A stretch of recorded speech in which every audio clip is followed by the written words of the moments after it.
Hello दोस्तों, स्वागत है आपका हमारे यूट्यूब चैनल पर। ऐसा फाउंडेशन बनाओगे तो घर पक्का गिरेगा। जैसा आपको वीडियो में दिखाया जा रहा है कि यहाँ पर फाउंडेशन का काम चल रहा है, फुटिंग प्रोसेस में है।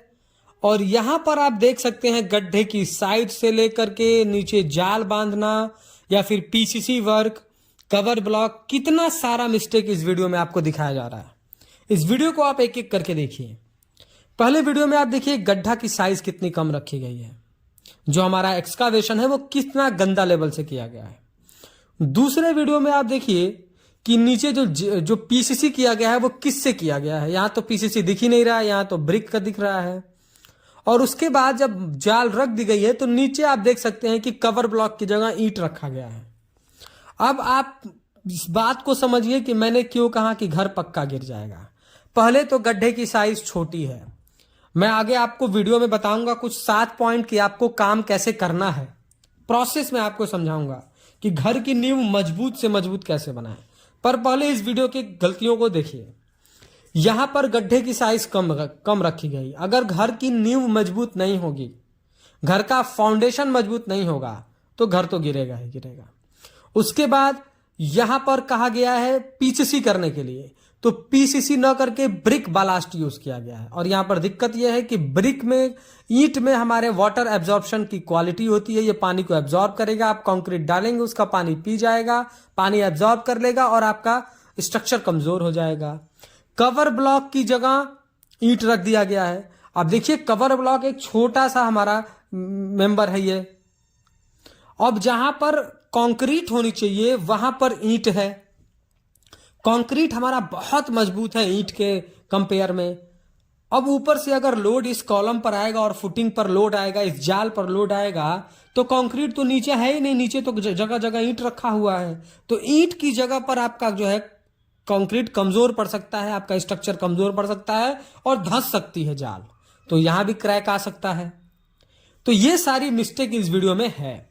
अब मैं आपको एक एक चल के प्रोसेस बताता हूं, काम आपको करना कैसा है। सबसे पहला प्रोसेस फाउंडेशन का।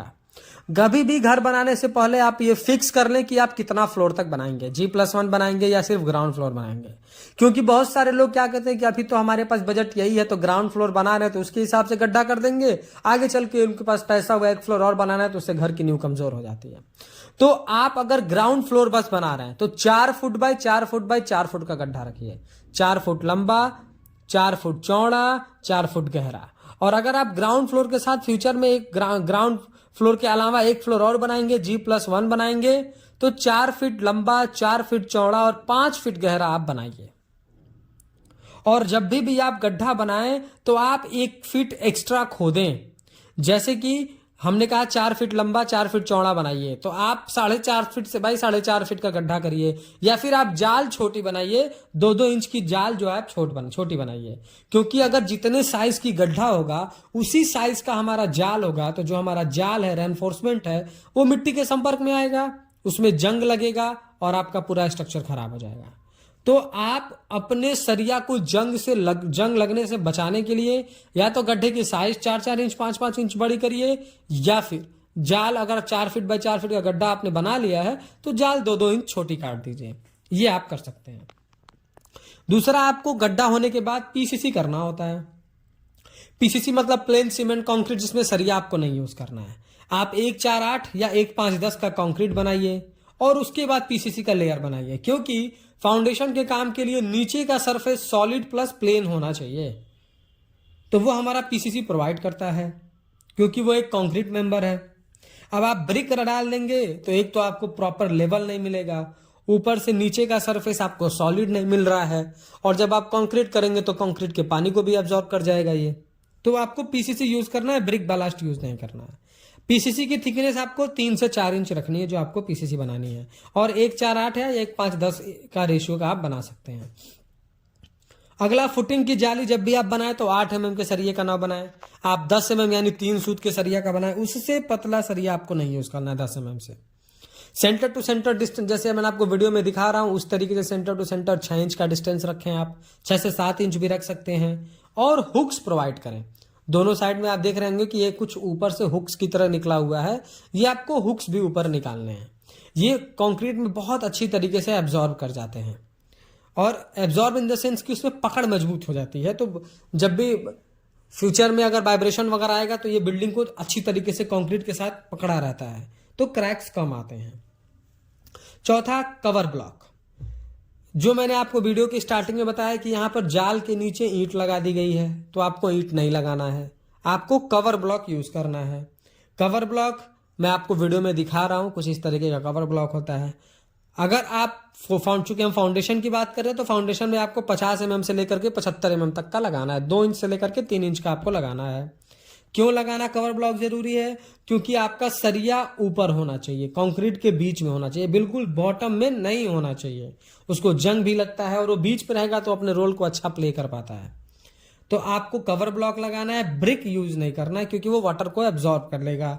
और जहां पर कवर ब्लॉक होना चाहिए, चूंकि कवर ब्लॉक भी कंक्रीट का बना होता है, तो वो उसमें स्ट्रेंथ भी है, वो जगह कम लेगा। और अगर आप ईंट रख देंगे तो 4 इंच 9 इंच की ईंट रख देंगे आप, तो वो कंक्रीट की जगह ईंट रहेगा।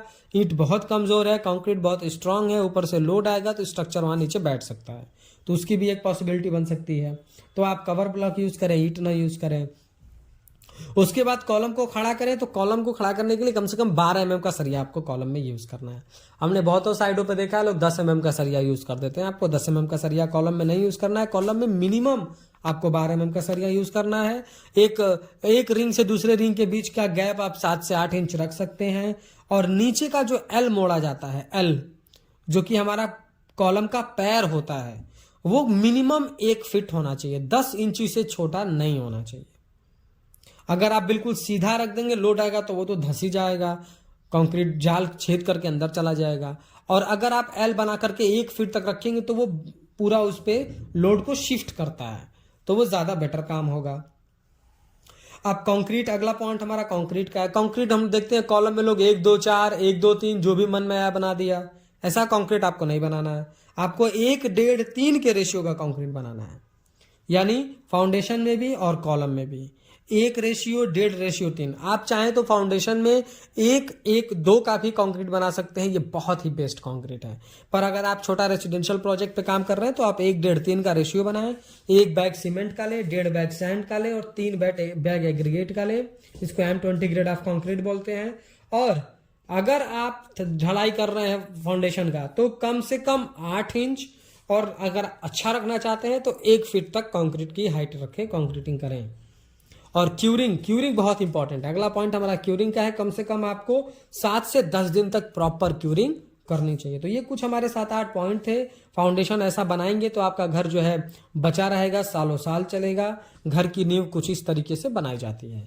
वीडियो पसंद आया हो तो प्लीज वीडियो को लाइक कर दें, और अगर चैनल पर नए हैं, कंस्ट्रक्शन से रिलेटेड ऐसे ही इंफॉर्मेटिव वीडियोज इन फ्यूचर देखना चाहते हैं तो प्लीज चैनल को सब्सक्राइब करके बेल नोटिफिकेशन को ऑल पर प्रेस कर दें। Thank you.